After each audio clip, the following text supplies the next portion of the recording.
For today's 2-minute drill, joining us now is Jeremy Bryan, Gradient Investments Portfolio Manager.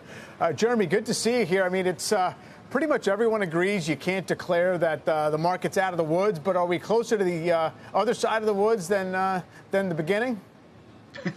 Yeah, I think it's getting less dark, hopefully. The real reason I say that is primarily that I think we have peaked inflation. So I think inflation is going to decelerate for the remainder of the year. And so hopefully we're closer than not to peak Fed hawkishness as well. So if that's the case, I mean, the economic sentiment and just this overall market sentiment is so negative right now that any silver lining in that, I think, would set the stage for a re-rally going forward here. So I think we're closer to the light than further into the darkness here. We have thought that before, haven't we, though, that we were at peak inflation and Fed hawkishness?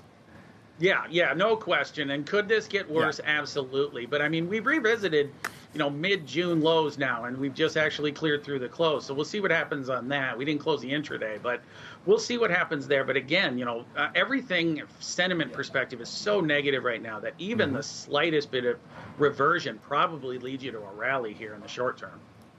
Yeah, seems like it would be the setup if nothing breaks in the meantime. And now, in terms of individual stocks, I mean, I don't know, close to half of all stocks are even down from before the pandemic, so there's got to be a lot to choose from. Talk a little bit about Public Storage, PSA, the REIT. Yeah, I mean, the common thread across this landscape is kind of the resiliency stocks, right? Is that Public Storage is one of them. It's shorter-term contracts, it's self-storage types of things. And people tend to get worried about the housing and do they pull things out. Over longer periods of time, they don't. And usually you get more storage and you get more pricing increases as a result of that. So it tends to be a very resilient model with a good dividend yield and now trading back to 2020 valuation levels, which I think are, a bargain at this point right now. So that would be the first one. Again, it's the under the radar type of stock that just blocks and tackles. Yeah, for sure. It doesn't get talked about too much. Medtronic, medical device maker, used to be, years ago, used to be kind of a go-go growth stock, but it's been a while since that was the case. Very much so. Now it's much more, they've had some supply chain challenges, no question about it, but their businesses tend to be pretty resilient. Again, at the end of the day, if you need operations that they provide, you're probably going to get them, right? And so in that regard, I think, again, we've had some lows here. We've actually created a new, easily a 52-week low. So I think we got some opportunity from some upside here going forward. If they get those supply chain challenges met, they could provide some upside because it's a 3+% dividend yield that's trading relatively cheaply. Definitely a discount to the market at this point now. Yeah, absolutely, 13 times or so. Willis Towers Watson, kind of a pension consulting, insurance brokerage, I guess. Another one we don't talk too much about. Exactly. I'm really hitting you on the under the radars today because really, it was done on purpose. These are the things that aren't talked about that just execute, they block and tackle, they do what they need to do. So from our perspective, the plan consulting business, it tends to be very resilient. And so for people looking for ebbs and flows and massive amounts of inflection points, these probably aren't those names, but these are good block and tackle companies that are now trading at pretty significant discounts to their long-term averages that we think could be in a rebound over the next 6 to 12 months.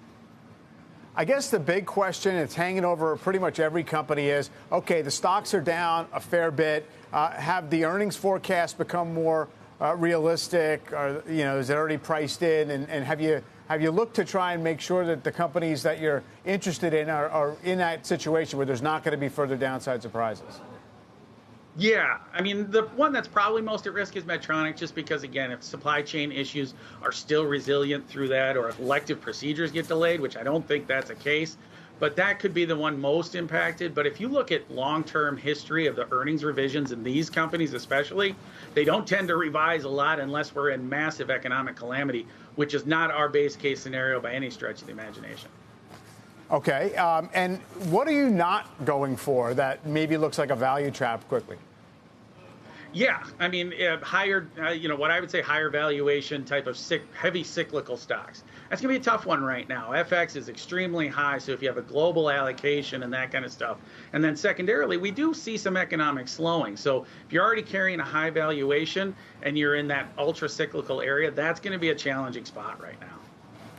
Yeah, for sure. Some people like cyclicals, but they got to be cheap, I guess. We might be looking at a global recession here after all. Jeremy, I appreciate the time today. Thanks so much.